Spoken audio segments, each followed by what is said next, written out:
My humble respect to Guru Mahan, Gurupiran, Sankaran, Gurupiran New, fellow Jnanis. Today is a very auspicious day. Today we celebrate Mahan's 121st birthday, May 2nd, 2021. And today I'm going to speak about this great master that lived in the 20th century. I had the privilege to meet him, learn from him, stay with him, look after him, and also had the privilege of getting advice from him, particularly for him to advise my parents to send us for education and also to couple education with his philosophy so that one day we can essentially, understand his teachings better and contribute back to society. So today I'm going to speak about this great master on his 121st birthday that we commemorate, about his qualities. These qualities I've been, since meeting him and looking at his personality and his, biography, how his background, where he came from, and how he struggles, the struggles that he went through to acquire this knowledge and eventually make this knowledge accessible to everyone, different walks of life without, any favor or without any expectation. And this is the master that I want to talk about. This, you know, uh, talk stems from my um, earlier reflection of Mahan during the 11/11 function last year. I spoke about Mahan, and upon coming back, I looked back. Upon finishing that function in our center, I came back and started reflecting back on this great master on the 11/11 function. And as I was gazing his photograph, something that just dawned upon my mind, this wonderment and amazement of this great master.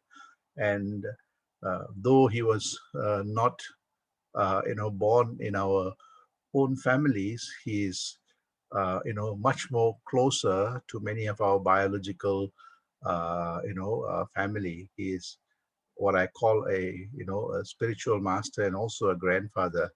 And in that context, I had this, amazement and wowness that I had, at a very early age for him. And I was trying to describe what that wow, that amazement, the wonderment was. And on that day, I was able to articulate what that wow was.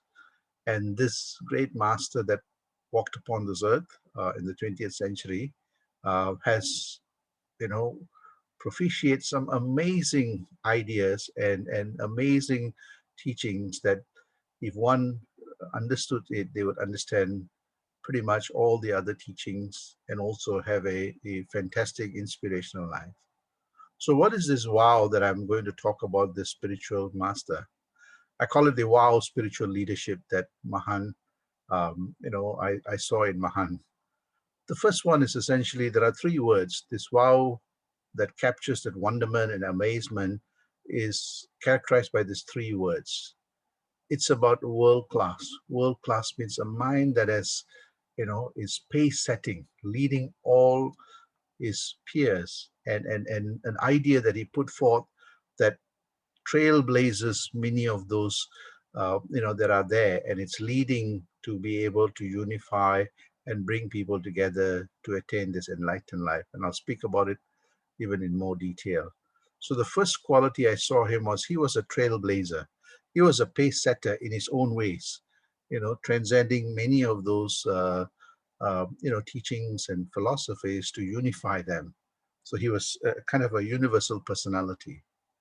The second quality that I saw in this great master was this quality of outstanding, in the sense that he not only acquired this knowledge, but he used very rigorous methods to unlock the secret, but more importantly, was able to create opportunities for others to also acquire this knowledge.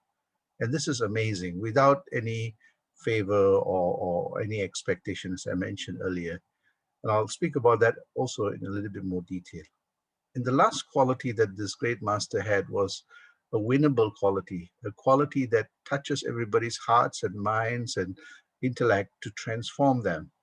The knowledge that he brought was transformative and impactful to people of, all facet of life.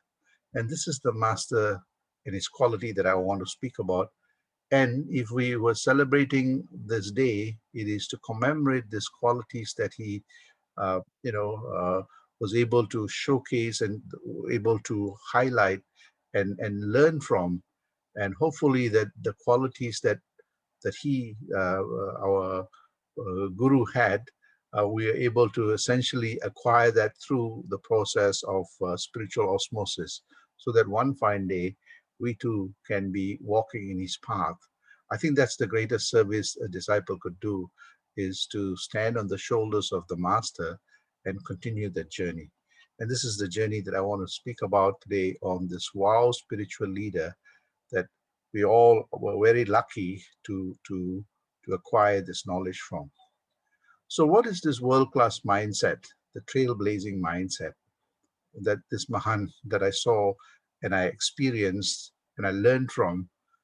He had a mindset that was very novel, a new way of looking at things, rather radical in the sense that the methods that he used was rather different from what is available at that time, and very, it's path breaking, and the knowledge that he had, and I'll show you some of the discoveries that he made, was that it was very complex, and some of it was talked about in the scriptures, but through his own mindset of intensity, he was able to not only discover this knowledge, but also be able to articulate that very, very clearly. It is mind blowing, amazing how simple he made it, the mindset of really a complex idea, that he was able to articulate it in a very simple way. He set the standards for many, and I'll show you how he set the standards, trailblazing some of the discoveries, and more importantly, was able to understand the complex challenges of life, but provide a systematic way of addressing those complexities. So this is what I see as a world-class mindset, that is pace setting and leading, and trailblazing, and it's really very novel in the way they think.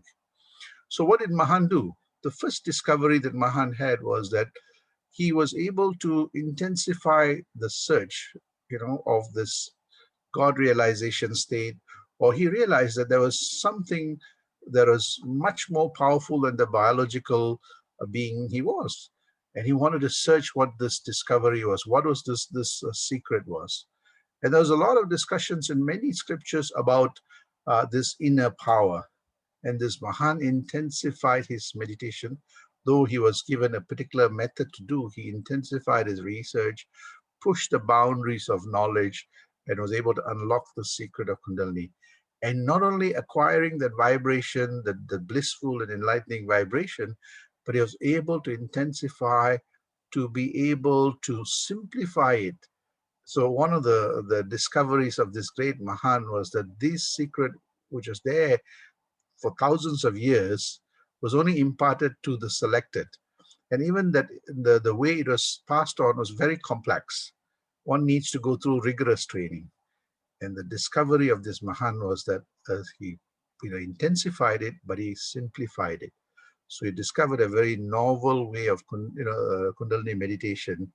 And this novel way enabled him to connect to the highway to infinity, to be able to get that cosmic vibration. And amazing thing is that this cosmic vibrations without any word or alphabets, you know, you don't need to chant anything. You don't need to say anything. You don't need to write anything. It is an experiential vibration. That is, and one can say that this vibration is the cosmic vibration. When our universe was created, this is the vibration that emanates throughout the universe, throughout the creation process, including the creation of our own self.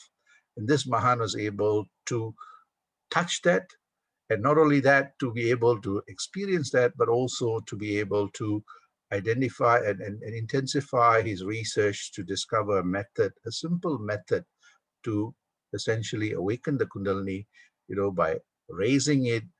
And many people spoke about awakening the Kundalini. This master was not only able to awaken the Kundalini, he was able to also bring it down to the base, and finally to bring it up to the crest eye. So he spoke about the 3 stages of this Kundalini meditation to essentially, uh, each one of them have its own benefits in terms of the first stage is helping, one become more aware, more sharper in the intellect, and more attuned to the vibration. The second step essentially brings back to the Muladhara to strengthen the body and the spinal cord. And the third one, which is the crest eye, which is really important to essentially give us a peaceful, calm sense of sublimity that gives us clarity to understand our place in this universe. And this master was able to discover the simple method that anyone can practice within 21 days. So this is the first discovery that Mahan made. If you look at the scriptures, it has been spoken about. It's very complex and it requires a fair bit of intensity. And this Mahan simplified it so that everyone can practice this. This is the first discovery. The second discovery this master made was that through this Kundalini meditation, he was able to create a sense of calmness, a sense of coolness, a sense of enabling the mind to decouple from the noise of this material world, from that cause and effect of the material world, so that the mind can rest on its soul. The mind can merge with the soul. The mind becomes that soul force or the God force or, the God, vibration, that cosmic vibration. So he was able to use that technique to understand his own reality. And what he did was that he was able to then, discover this path of God realization. So, and then what he did was that he wrote not only experiencing, he wrote his experience in this treatise called I, God Philosophy. So one can think of the second discovery is that he wrote a manual for that self-realization process. And in that, he documents that, this God realization process is that this God that I'm talking about is part and parcel of us. It is in the core of our DNA. And this is what the I God philosophy. And here he states that there's nothing except God. Everything that is, assumed or this substratum cannot be created, yet it can create everything, including our biology, the planets. But that substratum which is not created is also core to our being. And this is the essential part of Mahan's teaching, is that the I God philosophy touches on creation, but also the creator, and how to touch that creator, how to experience that creator, and how to be that creator. And this is what this Mahan is an important discovery. And this is where, as I say, that he was trailblazing and pace setting in the sense that he made it very simple. He was able to find a method that enabled him to unify his mind to that self or God realized state, to realize that the mind is none other than that God realized state. So this I God philosophy was the manual that came out of his self-discovery. And he made it very simple, in simple language, without any flowery things, without any complex language. He made it very simple in Tamil, and that was translated in English and many other languages. So here he talks about the existence of God. He gives a simple descriptions of existence of God in this simple quote. Then he talks about everything exists because of God. So here he's talking about existence. And finally, in this discovery, he speaks about everything is a manifestation of God. And he makes it very clear that everything is that we see and, observe, and everything in this universe is God in different forms. The simple concept of this God realization, self-realization state. So what does he talk about? So here then he speaks about this concept called irul, this concept, which is a very important concept that he brings up in a very simplified way of defining this God realization state. He speaks about the principle of nothingness. So I'm talking now about his philosophy and one of the major discoveries of what God and the universe and all the things that we are, part and parcel of the universe, describing this universe. So he speaks about this, the principle of nothingness. What he means here is that no thing. No thing means absence of matter and energy. So there is something within us, is matter and energy. There is something in us that is neither matter nor energy. And he describes this as this nothing, as this substratum, this irul, which is a higher dimensional than what we are accustomed to, this four-dimensional universe that we live in. He speaks about this higher order that is a substratum that is formless, dimensionless, colorless. This nothing he calls is the no thing, the thing of absence of matter and energy, in a very simplified way. Then he speaks about how from this nothing something arrives, something comes, and this substratum is able to create a primordial atom, which is the seed of our universe. And he speaks about how this emerged. And he gives a very detailed description of how this universe emerged. And from that universe, how from nothing, something, and by chance, he says, by chance, this is where Mahan is invoking his own version of quantum physics. By chance means this infinite substratum has a possibility of creating our own universe, non-zero, in the sense that from a quantum perspective, that's what he means by chance. Can you imagine in the 1940s and 50s, you were thinking about this in a quantum physics way? By chance, he says that this universe with its own physics was created. And from there emerged our universe, the Big Bang and the primordial. And he says that everything is an expansion, manifestation, and evolution of God. And he was able to discover this because of the Kundalini meditation that enabled his mind to unravel backwards from that form to that formless. Somewhat like Hubble, that looked up and gazed in the sky and saw the universe expanding, and he recorded that, and then he was able to play it back through logic and mathematics, that if we unravel back, where would we go? This is exactly what Mahan did. He was able to understand the material universe, he was able to touch the core of it, and he was able to unravel back to the beginning of the primordial atom and even push back further before the primordial atom was even emerged. And he spoke about Irul. And this is the beautiful part, that how the meditation enabled the mind to expand and land on the soul substratum that is formless, dimensionless before form took shape. So he talks about this cosmic intelligence. So this cosmic intelligence that is transcendental to our own universe is core to all of us. This cosmic intelligence, Swamiji speaks about jnana, the wisdom that, the knowledge of the whole universe. So he's talking about not just the evolution of our universe. He says everything that emerged and everything that was there before the primordial atom, all are core to our DNA. That cosmic intelligence is what emanates as our Kundalini, emanates as our intelligence, and so on. We need to attain that, one needs that quietude. And he shows a simple method through the Kundalini meditation to be able to create quietude in the mind, to be able to have that clarity to understand this resonance.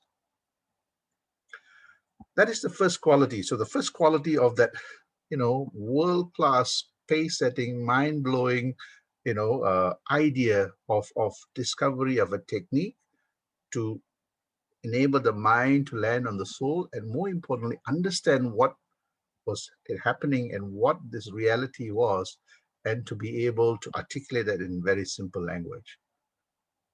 The second quality of this Mahan was this outstanding, this quality of opportunity creating. Now that he has discovered this, right? This discovery of this wisdom, knowledge of self-discovery and self-development. It is very novel, He then said, how do I've got this blissful experience, Swamiji used to say, Summa irukum sugam, that, a bliss that is omnipresent in us. He says, how can I take this and, create full value of life? How do I infuse it in every facet of my life? To be able to capture what we call multiplier effect or spillover effect. That is, if I infuse this in my thinking, if I infuse this in my intellectual pursuit, if I infuse this in all this, my every facet of my life as a student, as a learner, as a disciple, as a householder, everything will flourish. But he also, see, so the method has to be very rigorous. So he thought about it very carefully. And then he was able to simplify this method and be able to see all the full value chain of practicing this. And this is documented in the I Got book. What should students do? What should householders do? What should leaders do? So he thought through this very, very carefully, and he initiated many people to this practice so that it creates, enriches their lives, the full value of their lives. So we see that this Mahan, the I Got the secret of the Kundalini, Swamiji was able to, as I mentioned, teach people of all walks of life. The beautiful part is that it is so simple. The method is so simple. It touches everybody. You don't need to have elaborate rituals and dogmatic belief systems. Even people without education, the moment they get this vibration, they start acquiring the knowledge. The mind becomes more calmer. The mind becomes, there's a sense of clarity. We used to say in Tamil, telivana nila, you know so they become more, the clarity comes. Even those who don't have education would be able to acquire the wisdom, knowledge, and they will become more and more enlightened. This vibration doesn't need to be spoken. There's no language, no you need to write anything. So it transcends language barrier. I've seen Mahan communicate and pass this knowledge to people who spoke a different language, and he was able to communicate, impart that knowledge. And this is how simple the method was. It created opportunity for people of all walks of life. It transcends riches and social status. Mahan made sure that this knowledge went to everyone, particularly people who had challenging circumstances, come from vulnerable and marginalized community. The other aspect that Mahan opened up opportunity is that in those days, if you want to practice Kundalini and so on, or a spiritual life, you have to take a celibate life or a very austere life. Swamiji was able to demonstrate how this knowledge is important, not just for brahmacharis, but also householders. More importantly, for householders, because if they practice this, their homes become more divine. The children become more divine. And when the home become divine, when the family become divine, the community becomes divine, and you see that the country flourishes, right? Swamiji also did not, he made sure that this knowledge went to, both men and women, people of all races, religion, ethnicity, marital status. So he's able to transcend all this to impart that knowledge. And finally, you know, through this practice, he teaches how to transcend the cause and effect, the ability to decouple space and time, not be impacted by it. In that process, you have a sense of clarity. And when you have the sense of clarity, you're able to touch the seat of your soul. You're able to realize your own universal personality. You're able to realize that inner resources in you, and then put that back into every facet of your life. And you see that you are not, though in that meditative state, you are not touched by karma. When you come back to this material world, as you partake, though the cause and effects are there, you are not perturbed by it. And this is how Mahan was able to create that opportunity for people to live a inspirational, enlightened, and enriched life, irrespective of race, religion, and so on. So what Mahan was able to do is this Kundalini meditation, through this practice, teaches people to learn to practice introspection, contemplation, reflection, and meditation. The mind becomes really solid and strong and powerful and inspirational. It gives a sense of purpose and meaning of life, what this life is all about. It gives a zest for living, this passion for living, learning, enriching, and enlightening our lives and that of others. It gives a sense of patience, a sense of calm, cool, sublimity, unperturbed by things. Yes, things, challenging moments will take place, but, I can manage it. I have the capacity to manage. This meditational process that Mahan taught teaches us perseverance, on attainment of our goals, to attain that enlightened state, and persistence, relentless push towards attainment of this search for truth in everything that we do, and seeking this inner temple in all of us, what Swamiji calls that universal peace sanctuary. And finally, we see that when one practices as Swamiji makes it very clear that, if you did all this, you can attain an enlightened and divinized life. Every state of your life would be divinized. And this is the Paranjothi state. And he says very clearly, within 10 years, one needs to endeavor to achieve this. And this meditational practice, and also this manual, this treatise of I God that he left behind, teaches us to acquire that 7 P's: practice, purpose, passion, patience, perseverance, persistence, to lead up to this Paranjoti state, an enlightened and enriched state. This is what this great Mahan has left us. So he says that if you did all that, these 2 discoveries will enable people to achieve the Summa Irukum Sugam, the blissful and enlightened state of existence.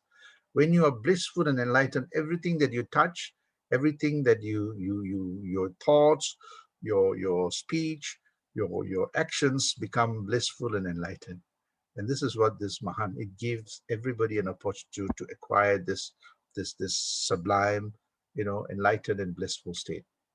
Swamiji says here, you see, when you realize your true self through the help of the Guru, here, the Mahan, who has attained enlightenment, you see, I am omnipresent. It is not my Guru is omnipresent, my Guru is enlightened.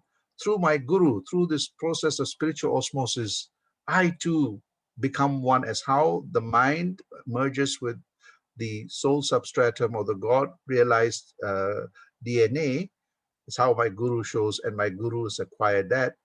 I, through the process of spiritual osmosis, too become one with my Guru, become that one omnipresent state.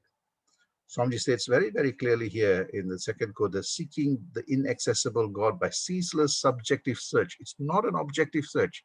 It's a search within. Through this process, he teaches everyone how to touch the core of our being, that substratum, which is formless, dimensionless, infinite. He says, I have realized within myself God in entirety, in wholesome, transcendental to our own universe. Mahan acquired this knowledge. He had this thirst to teach everyone. He traveled across the globe. Even at the age of 80 years old, he was traveling on his own. He went to many, many countries in Southeast Asia, in Europe. He started imparting this knowledge, giving public lectures, initiating thousands of people to this practice without any expectation, right? He uplifted many people's lives, and he transformed, many people's lives, which were very challenging, and made them more inspirational. And, he touched people of all walks of life, religious, scientists, teachers, laborers, people who worked in different circumstances, people who come from different, lifestyles. He was able to transform their lives, impact their lives. And we see that, Mahan not only was from a particular continent, he became a universal person in the sense of, imparting this knowledge without any expectation that transcends national borders, language, caste, ethnicity, whatever. He transformed. That is why, he's this wow personality that he had. The last one I want to come back is that leads us very nicely into this transformative and impactful. So he traveled everywhere, he created opportunity. And what do we mean by this mindset that is transformative? It's touching people of all walks of life, but what it means is that, making society better, what I call enhancing their return on value. Whatever we do in life, we need to create value. And he created immense value, not only him as a personality, but immense value for everybody that he touched. He was able to transform their lives. He was able to give them the ability to transform scars into stars, challenges into opportunities for learning. He was able to change the mindset on Yes, we are all going to go through difficulties and good times. How do we transform them? How do we use some of those good and challenging experiences as combustion for our enlightenment?